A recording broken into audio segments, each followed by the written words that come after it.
BJP के लिए कुछ ऐसी घटनाएं हुई जिससे बीजेपी के खिलाफ या नेगेटिव नैरेटिव बना, मतलब नेगेटिव पब्लिसिटी आप कह सकते हैं बीजेपी को मिली कि राम मंदिर में चंदा चोरी वाले मामले से शुरू हुआ, वो मामला 1 महीने से ज्यादा लंबे वक्त तक चलता रहा, सब जगह तमाम जगह सुर्खियां बनती रहीं।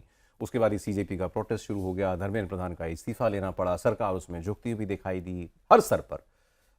अब उसके बाद वो प्रधानमंत्री के लिए जो कुछ बातें कही गई सारी चीजें हैं, और आज जो ये उपचुनाव हुए हैं उसमें पार्टी अध्यक्ष नितिन नवीन की सीट बांकीपुर पर प्रशांत किशोर जीत गए और अच्छे खासे मार्जिन से जीत गए। बीजेपी के लिए बहुत बड़ा सेटबैक है और बहुत बड़ी एम्बैरेसमेंट है ये बीजेपी के लिए। अब राष्ट्रीय अध्यक्ष की सीट अगर आप नहीं जीत पा रहे हैं तो इससे बड़ी और क्या बात हो सकती है? तो इसका लार्जर मैसेज क्या है? दतिया की सीट भी हार गए मध्य प्रदेश वाली। मैं आज देवेंद्र से हम ये बात ये करना चाहते हैं कि इन सब घटनाओं को लेकर पार्टी के अंदर बात क्या हो रही है, लोअर लेवल पर, मिड लेवल पर। मतलब मिड लेवल मतलब महामंत्री होते हैं, महासचिव होते हैं, उपाध्यक्ष होते हैं, जो पदाधिकारी होते हैं।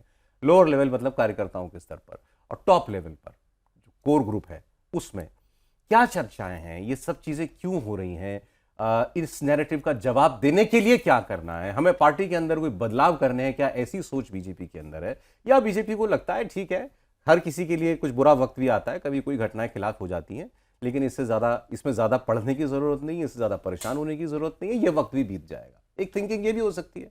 तो है क्या बीजेपी के अंदर इस वक्त डिस्कोर्स क्या है, चर्चाएं क्या है, ये देवेंद्र से हमको समझना। आप जहां से भी शुरू करना चाहें, फिर ये बांकीपुर वाला एनालिसिस हम लोग अलग से करेंगे।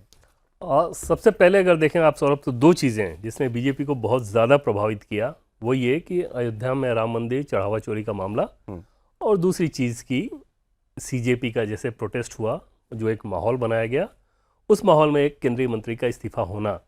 ये दोनों चीज़ बीजेपी के लिहाज से अगर आप देखें तो एकदम से अकल्पनीय थी। वैसी स्थिति थी जो कि अचानक से आई और इस तरह से हो गई।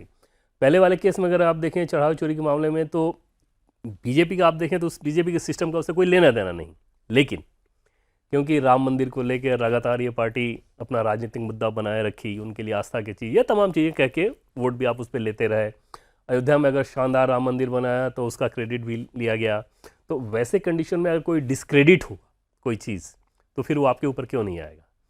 तो उस चीज़ को बीजेपी, हालांकि बाद में एक्शन वगैरह ये सारी चीज़ें हुई, वो हैंडल होते नज़र आ रहा था, लेकिन वहाँ नैरेटिव के स्तर पर बीजेपी ये ज़रूर मान रही है कि उस एपिसोड ने उसे डेंट किया है, लेकिन वो डेंट ऐसा नहीं है जिसकी भरपाई ना की जा सके।